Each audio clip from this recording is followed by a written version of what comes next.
مجھے سے پوچھنا تھا کہ میں نے سنا ہے one of my Muslim friend سے کہ آفٹر ڈیتھ سارے مسلمز جو ہے وہ ہیون میں جاتے ہیں and whoever is non Muslim will go to hell. So I wanted a clarification on this point کہ ہر ایک کی آفٹر ڈیتھ جو ڈیسائیڈ ہوتا ہے وہ اپنے کرم پر ہوتا ہے. تو مجھے اس بات کے اوپر کلیریفیکیشن چاہیے تھے کہ why all Muslim will go to heaven and non Muslim will go to hell. If at all we do good deeds, like if non-Muslim also does good deeds, why they will go to hell? بہن نے اچھا سوال پوچھا ہے کہ ان کی ایک سہیلی نے کہا کہ مسلمان آخرت میں جنت میں جائیں گے، غیر مسلم دوزخ میں جائیں گے. مسلم مطلب وہ جو امن حاصل کرتا ہے، اللہ سبحانہ و تعالیٰ کے احکامات کے مطابق چلتا ہے، قرآن اور صحیح حدیث پہ عمل کرتا ہے، اسے کہتے ہیں صحیح مسلم.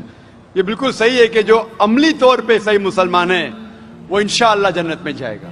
لیکن آپ کا سوال تھا کہ جو غیر مسلم اچھے اعمال کرتے ہیں وہ کیوں نہیں جنت میں جائیں گے؟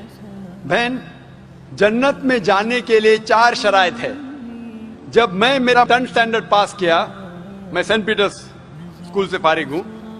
جب میں ICSE میں تھا 10ویں میں، میرے ایگزامینیشن میں 6 کمپلسری سبجیکٹس تھے: English, mathematics, science, geography, history, Hindi.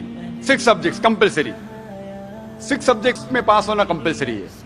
اسی طریقے سے انسان کو جنت میں جانے کے لیے 4 شرائط ہے.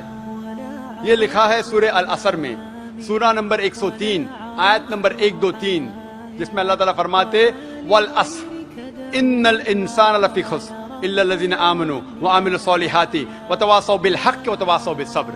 اللہ سبحانہ و تعالیٰ قسم کھا رہے ہے وقت کی، عصر کی. بے شک انسان خسارے میں ہے. صرف وہ لوگ جو 4 چیز میں سفلتا پاتے ہیں وہ لوگ خسارے میں نہیں ہیں.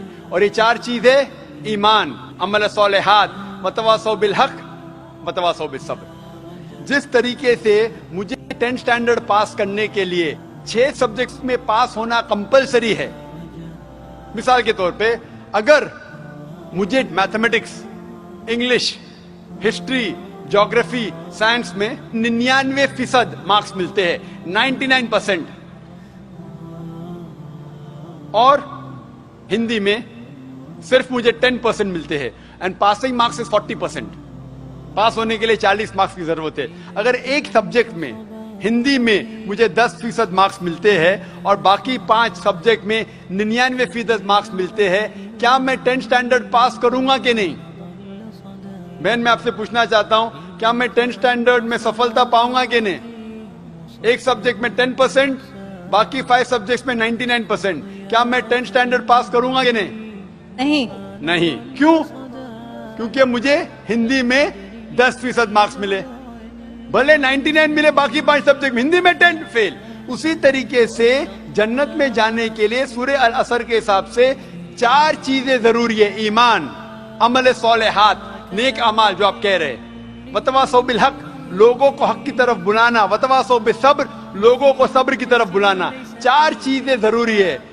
ایک بھی چیز اگر ان 4 میں سے مسنگ ہے، موجود نہیں ہے، اگر آپ ایک بھی چیز میں فیل ہوتے ہیں تو آپ جنت میں نہیں جا سکتے. اگر آپ کہتے کہ آپ اچھے انسان ہیں، اعمال میں آپ بہت اچھے اعمال کرتے ہیں، مان لو آپ کو 99 مارکس ملے اعمال میں، 99، لیکن ایمان میں تو آپ فیل ہے. آپ یہ نہیں مانتے کہ اللہ ایک اور محمد صلی اللہ علیہ وسلم آخری پیغمبر ہے، جو ساری مذہبی کتاب میں لکھا ہے، تو آپ ایمان میں فیل ہے. آپ کتنے بھی نیک کام کرو، 99% ملے، 100% ملے، باقی 3 حصے میں ایمان میں لیکن فیل ہوئے، تو آپ جنت میں نہیں جائیں گے. اسی طریقے سے اگر کوئی انسان نام کا مسلمان ہے، اچھے اعمال نہیں کرتا ہے، نیک اعمال نہیں کرتا ہے، وتواصوا بالحق، دعوت نہیں دیتا ہے، لوگ کو حق کے راہ پہ نہیں بلاتا ہے، یا لوگ کو صبر کی طرف نہیں بلاتا ہے، صرف نام کا مسلمان ہے، محمد، سلطان، ذاکر، عبداللہ، تو وہ جنت میں نہیں جائے گا. اسے جنت میں جانے کے لیے ایمان، عمل صالحات، وتواصوا بالحق وتواصوا بالصبر،